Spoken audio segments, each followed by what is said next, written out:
Bonjour à tous et bienvenue dans cette vidéo pour parler de la pleine lune du 15 novembre. Alors vous voyez que le soleil ici se trouve à 24 degrés du Scorpion et donc on retrouve en face la lune à 24 degrés des Taureaux et qu'elle est conjointe à Uranus. Donc hyper intéressant, il va y avoir plein de choses à raconter. Avant de rentrer dans le vif du sujet, je voulais vous dire que si vous êtes intéressé pour offrir des cartes cadeaux, des lectures de thèmes astrologiques pour Noël, en ce moment il y a une réduction de 10 € sur mon site internet belletemps.fr. Je vous mettrai le lien dans la description si ça vous intéresse. Alors, donc le soleil en Scorpion et la lune en Taureau qui est conjointe à Uranus. Alors, ce qu'il faut savoir, c'est que Uranus est quand même une planète qui est très remuante, qui vient faire bouger les choses. Et la lune, elle nous parle de nos émotions. Donc évidemment, quand on a ces deux éléments qui sont en conjonction, vous pouvez bien imaginer à quel point ça va venir remuer, à quel point émotionnellement, là, tous ceux qui se sentent vraiment sensibles à la lune, tous ceux qui ont une énergie cancer assez forte également, mais voilà, tous ceux qui ont un lien particulier à la lune, là, vous imaginez bien à quel point on va se sentir remué et à quel point il y a plein d'émotions qui vont venir être complètement chamboulées, remuantes, et peut-être que vous avez des émotions qui vont refaire surface et vous savez pas forcément ce qui se passe. Bon, tranquille, c'est que cette pleine lune, elle vient mettre ça en exergue. Hein. Le soleil en Scorpion, ici, vous voyez, c'est vraiment le monde intérieur. L'énergie du Scorpion, c'est tout ce qui est caché, tout ce qui est l'ombre. Hein. C'est le moment où, justement, il y a de moins en moins de lumière, de plus en plus d'ombre. Et donc, c'est tout l'espace de nuit. Et c'est nos peurs aussi, nos peurs profondes. Et la lune, ici, vient, elle, nous rappeler à toute la simplicité, à notre rapport au corps, à notre rapport à la simplicité. Et avec Uranus, ici, Uranus nous demande de changer, de transformer. C'est les éclairs, hein, Uranus. Donc, il vient apporter des changements et des bouleversements là où, dans l'énergie Taureau, il y a des choses qui demandaient à être simplifiées. Vous voyez, là, c'est par exemple, si vous avez envie de changer, de faire des changements au niveau de votre corps, de comment est-ce que vous prenez soin de votre corps, changement de régime, changement d'apparence physique, même tout simplement, hein, c'est vraiment des grands changements, des grands bouleversements, mais aussi émotionnels, et votre rapport à la terre. Pour moi, ici, il y a aussi un rapport, j'y vois vraiment le rapport au minimalisme. C'est-à-dire que je vous avais déjà dit dans une précédente vidéo que le Scorpion, il nous parle des dépossessions. Hein. Je me dépossède, je perds les choses. Voilà, ça s'en va. Et d'ailleurs, vous pouvez même perdre certaines choses pendant cette pleine lune. Hein. Il y a des choses que vous allez perdre consciemment ou inconsciemment quelque part, mais c'est parce qu'il faut qu'on se défasse. On se défait des habitudes, mais on se fait aussi des objets, de nos possessions, parce que le Taureau nous parle de nos possessions. Qu'est-ce que tu as qu'on te demande de changer, de transformer, donc transformer ton intérieur, transformer, changer de voiture, changer de ton véhicule, mais ton véhicule c'est ton corps, et c'est pour ça que symboliquement c'est aussi tout simplement ta voiture, mais c'est juste une symbolique parmi tant d'autres finalement, parce qu'en fait vous voyez ici qu'il y a Vénus qui est en Capricorne, et donc c'est toujours pareil, hein, on va en reparler, hein, parce que là, il y a quelque chose de super intéressant dont on va y venir. Mais on nous demande toujours plus de maturité, de prendre nos responsabilités. Et donc, pour moi, il y a un rapport à quelles sont les valeurs importantes dans ta vie. Qu'est-ce qui, pour toi, est important? Et quelles sont les possessions qui sont importantes, et de quoi est-ce que finalement, vous savez, on dit que les possessions, finalement, elles finissent par te posséder si tu y mets trop d'attachement. Le Taureau, hein, si tu t'y attaches, le Scorpion te demande de te détacher de ça. La pleine lune, c'est toujours, vous voyez, le soleil, il nous met dans cette énergie-là, et la pleine lune, elle nous met un focus sur quelque chose pour toujours pareil, pour réunir ces deux énergies qui, de prime abord, en sont comme une opposition, et elle demande à être vécue comme une complémentarité. Donc, comment est-ce que tu peux te défaire des choses qui t'encombrent pour une mise à nu, pour être léger, pour être réel, pour être vulnérable, pour être vrai? Et donc là, la lune évidemment met le focus là-dessus, mais avec Uranus, franchement ça dégage. Hein. Là j'ai l'impression que, je sais pas vous, mais waouh, ça fait quand même un moment que les énergies, là, elles sont pas tendres, et en même temps, c'est un cadeau aussi, hein, parce que ça fait du nettoyage, mais c'est quand même intense, je trouve. Donc voilà, en plus avec ce petit rappel au Capricorne, on n'est pas sur du fun, mais en même temps en fait c'est comme si tu t'encombres de plein d'objets, de plein de choses, et tu crois que c'est fun, mais ça ne l'est pas au fond, parce que ça t'annihile, ça t'attache, tu vois, quand tu achètes des choses, c'est des liens, ça devient des chaînes, ça devient ta prison. Et au final, quand tu retrouves une simplicité, on pourrait dire mais c'est pas fun, c'est pas... voilà, ça rajoute pas du plus, mais en fait, au final, c'est les plaisirs simples. Hein. Le taureau, il nous rappelle aux plaisirs simples. Il te dit, va dehors, en fait, va dehors, va te balader dans la nature, regarde le coucher de soleil. C'est ça la simplicité, et c'est ça qui est le vrai bonheur au final.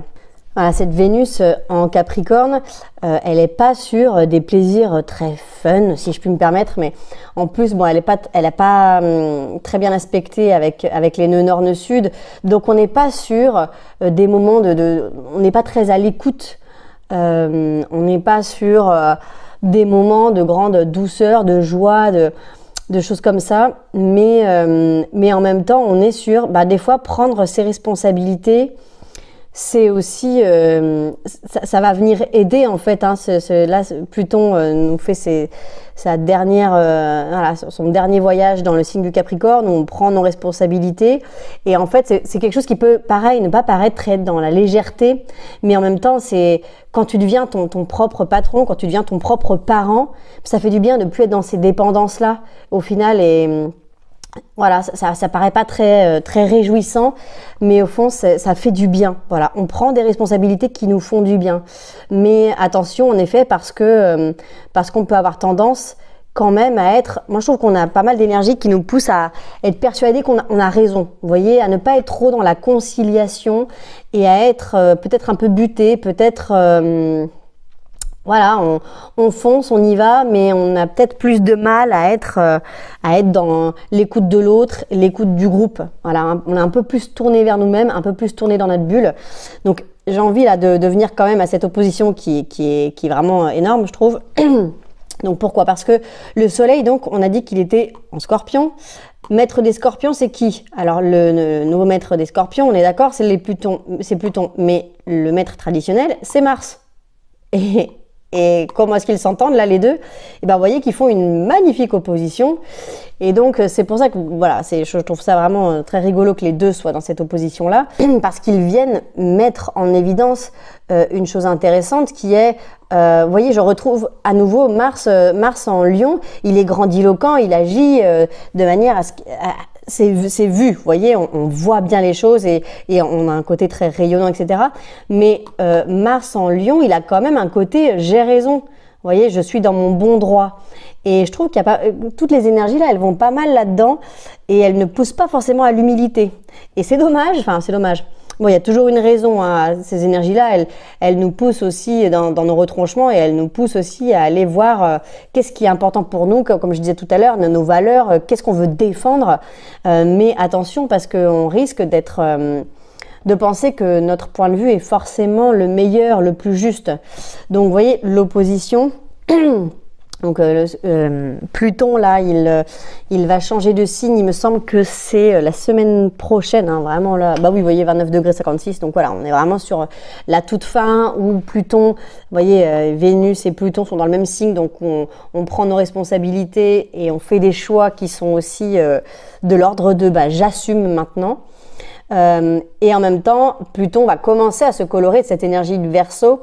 Et l'axe Verseau-Lion nous parle de comment est-ce que je trouve un équilibre entre moi et le groupe. Vous voyez, est-ce que je priorise ce qui est important pour moi?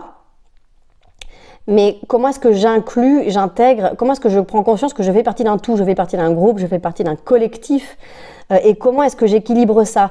Et c'est marrant parce que, vous voyez, on a quand même toujours l'histoire de l'axe des nœuds, là j'y reviens encore, mais on a le nœud sud en Balance, le nœud nord en Bélier. Le maître des Béliers, on retrouve Mars, maître des Balances, on retrouve Vénus. Et donc on retrouve un petit peu cette dichotomie, là, cette séparation entre comment est-ce que je priorise moi, ce que je souhaite, quels sont mes élans et non plus faire les choses parce que les autres me disent que c'est ça, parce que la société me dit que c'est ça, parce que je me conforme dans des cases, dans ce qui est attendu de moi par rapport à la famille, par rapport à mes amis, par rapport à ce qui doit se faire et ce qui ne doit pas se faire. Et voyez, je trouve que Pluton qui va arriver en Verseau, il commence déjà dans les prémices de ça, c'est-à-dire... Et voyez, avec ce nœud sud en Balance qui nous dit, voilà, arrête d'être conciliant, de ne plus t'écouter, de t'écraser au nom de l'harmonie, mais assume et ose dire les choses, ose dire ce qui est important pour toi, ose prendre ta place. Avec ce Mars en Lion qui dit moi ce que je souhaite, et puis regardez ce que je fais, c'est super, etc. Je me dis juste, soyons vigilants par rapport à ça, parce que on doit quand même rentrer dans une ère où l'air va nous demander d'être dans la fraternité, la sororité. Un Pluton en Verseau, donc il me semble que c'est mardi prochain, le 19 il me semble, qu'il arrive en Verseau. Pluton, ce qu'il va nous dire, c'est le collectif. La dernière fois que Pluton était en Verseau, c'était la Révolution française. Donc fraternité, liberté, etc. Mais Pluton, vous voyez, pour moi, c'est voilà, la Révolution française. Là, la deuxième boucle, elle nous dit maintenant, réalisez-le, quoi. Réalisez la fraternité, la sororité que vous avez souhaité. Alors donc la vie est cyclique. Donc là, pour moi, c'est le cycle suivant va nous demander de mettre ça en évidence. Mais Pluton, en fait, si tu le fais pas, il va te mettre entre guillemets, Pluton, c'est la transformation, mais par la mort de l'ego. L'ego, le lion. Il te demande de mourir à ton ego pour être véritablement toi.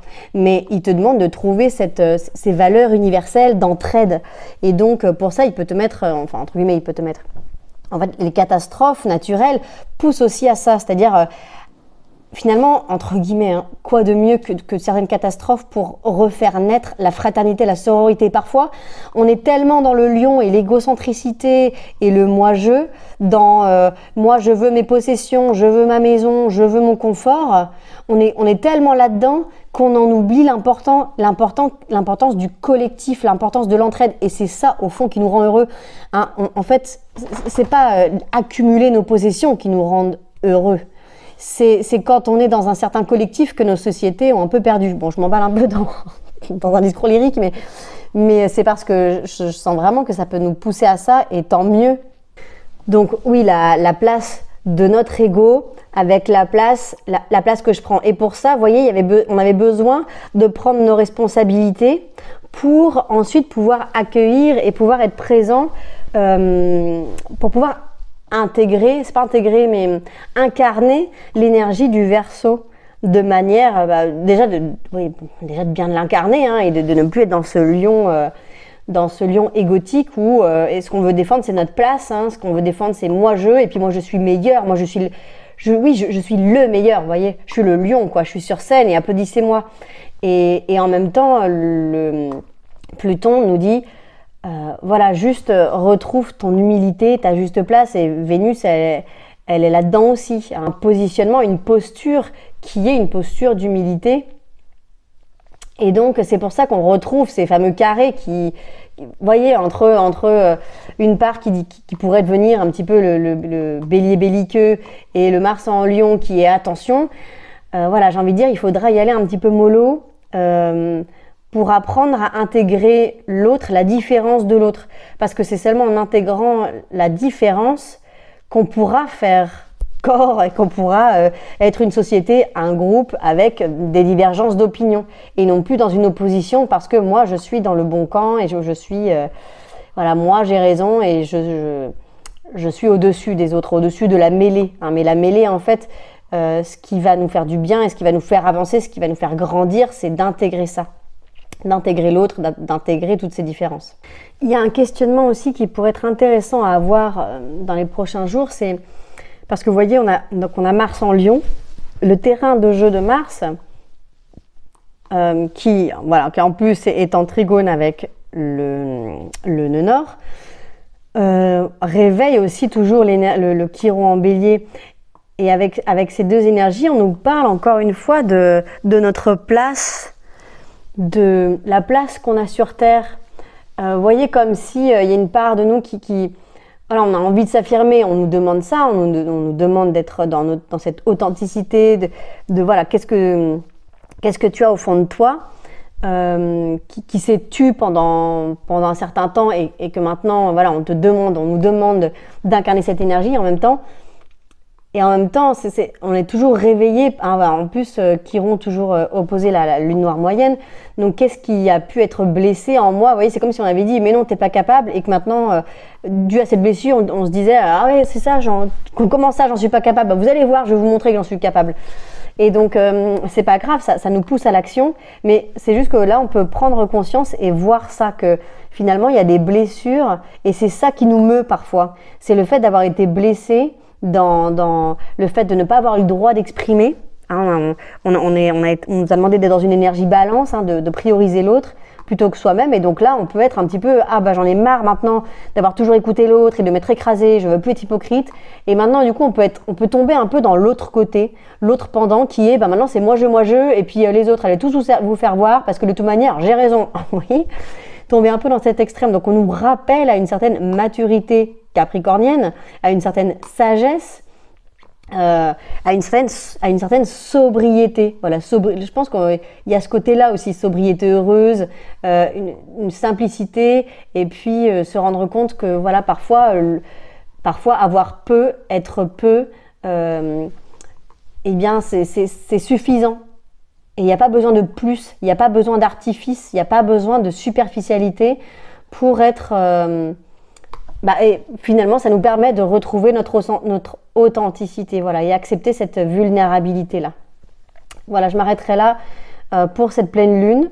Je voulais juste parler d'une petite chose avant de terminer, c'est que la semaine prochaine, on va avoir Vénus qui va venir en conjonction à Pluton. Et parce que Pluton fera pile poil donc son entrée dans les Verseaux, là, bim, donc on va rentrer vraiment dans cette nouvelle ère. Et pile poil à ce moment-là, c'est quand même fort en symbolique, pile poil quand Pluton arrive en Verseau, bim, Vénus vient le rejoindre. Et donc, pour moi, ça vient vraiment teinter ce nouveau cycle qui rentre avec ce Vénus en Verseau. Et ce Vénus en Verseau, pour moi, il vient vraiment parler à nouveau de... finalement, pour unir le Lion et le Verseau, c'est au lieu de mettre au détriment le groupe, la société, pour me mettre en valeur moi, je vais plutôt penser à qu'est-ce que moi je peux faire, mais qui au final est au service du Verseau, c'est-à-dire